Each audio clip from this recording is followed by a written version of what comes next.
नमस्कार दोस्तों, मैं अंकुर उपाध्याय स्वागत करता हूं आप सभी का आपके अपने YouTube channel share market analysis में। आज के तूफानी रफ्तार वाले बाजार में एक स्टॉक बुरी तरीके से टूट रहा था। एक्चुअली में टूट नहीं रहा था, अपने इन्वेस्टर्स को तोड़ रहा था। स्टॉक क्रैश हो गया है दोस्तों, और क्रैश हुआ करीब करीब 16%। डे लो पे बंद हुआ और बड़े वॉल्यूम्स के साथ गिरावट आई है।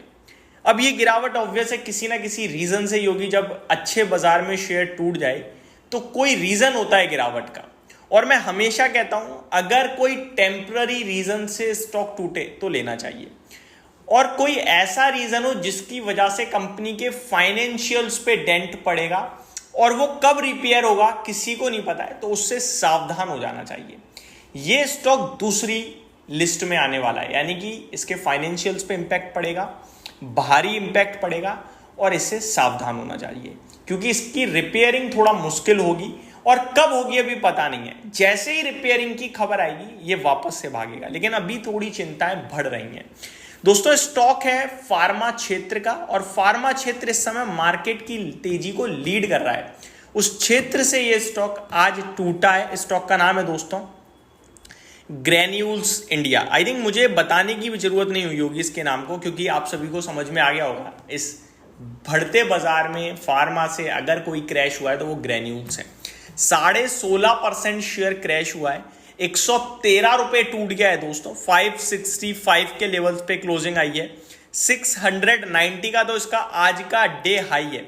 अगर मैं डे हाई से काउंट करूं तो 20% समथिंग क्रैश हुआ है। 3.8 करोड़ शेयर्स इसमें ट्रेड हुए हैं। कितने? 3.8 करोड़ शेयर्स।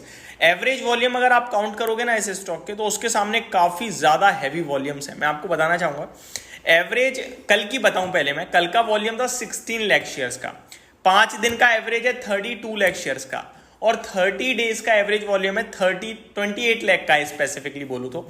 और उसके सामने 3.8 करोड़ शेयर ट्रेड होना, मतलब कि ऑलमोस्ट आप कह सकते हो 10 टाइम्स से भी ज्यादा इसमें volumes, 12 times something volume trade हुए हैं आज इसमें। अब क्या हुआ है ऐसा, और इन्वेस्टर्स क्या करें, पहले समझते हैं क्या हुआ है दोस्तों। यूएस एफडीए ने इनकी जांच करी, इनके एक प्लांट की, और उस पर लगभग 6 आपत्तियां जारी करी हैं।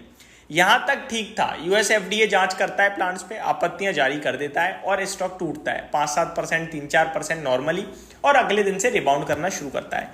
बट यहां जो प्लांट पे जांच करी है वहां 2 कंसर्न जताए जा रहे हैं।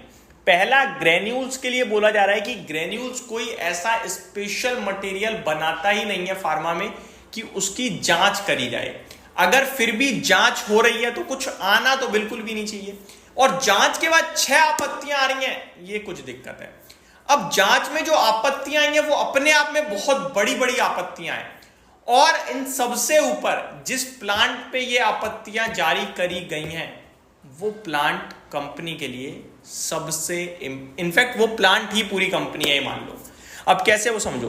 प्लांट का नाम है गागिलापुर प्लांट है, जिसपे जो गागिलापुर प्लांट है, इसमें जो प्रोडक्शन हो रहा है वो कंपनी का कुल कैपेसिटी का 90% प्रोडक्शन है। यानी कि कंपनी अगर 100 दवाइयां बना रही है ना, तो 90 एकमात्र उस प्लांट से ही बनती हैं।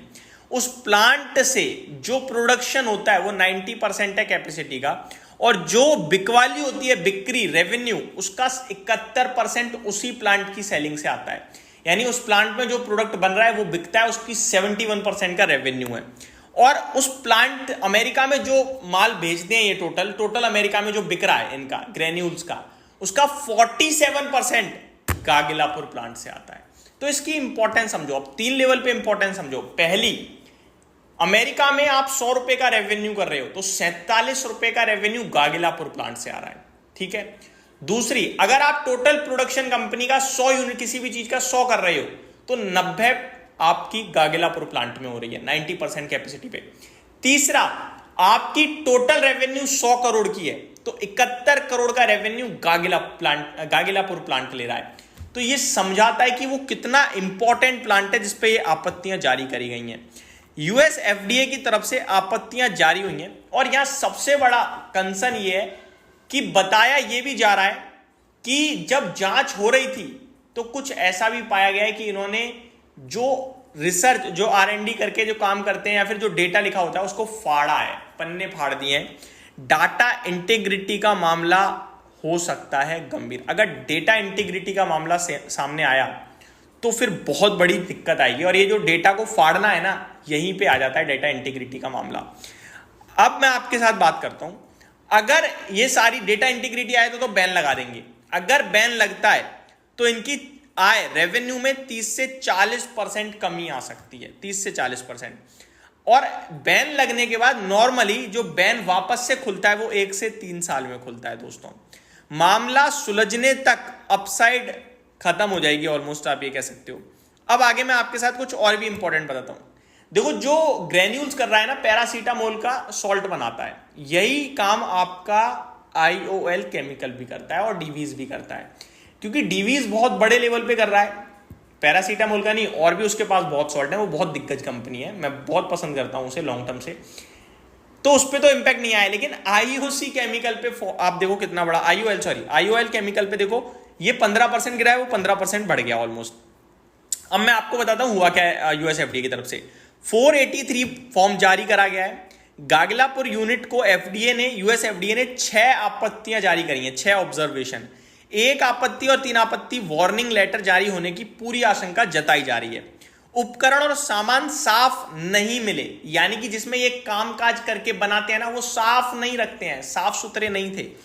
प्रक्रिया को ठीक से लिखा नहीं गया है, डॉक्यूमेंट फाड़ा गया है। देखो, जो भी फार्मा कंपनी है ना, वो किस प्रोसीजर से होके गुजर रही है दवाई बनाने के लिए, वो उन्हें लिखना पड़ता है पॉइंट वाइज। ये लिखते ही नहीं है, ये डायरेक्ट बना रहे थे, और जो डॉक्यूमेंट थे इन्होंने फाड़ दिए हैं, कंपनी नहीं। तो ये सारे बहुत बड़े बड़े आरोप लगाए गए हैं। लिखित प्रक्रिया को ठीक से फॉलो नहीं किया गया है, क्वालिटी कंट्रोल में दिक्कत है, और ये सारी चीजें इनके लिए बड़ा चिंता का विषय बन सकती हैं। इसीलिए स्टॉक टूटा है आपके लिए। मेरे लिए साफ कंसर्न दिख रहा है, बड़े लेवल पे अभी और नेगेटिविटी आ सकती है, सावधान रहें। Thank you so much for watching this video. Have a great day guys.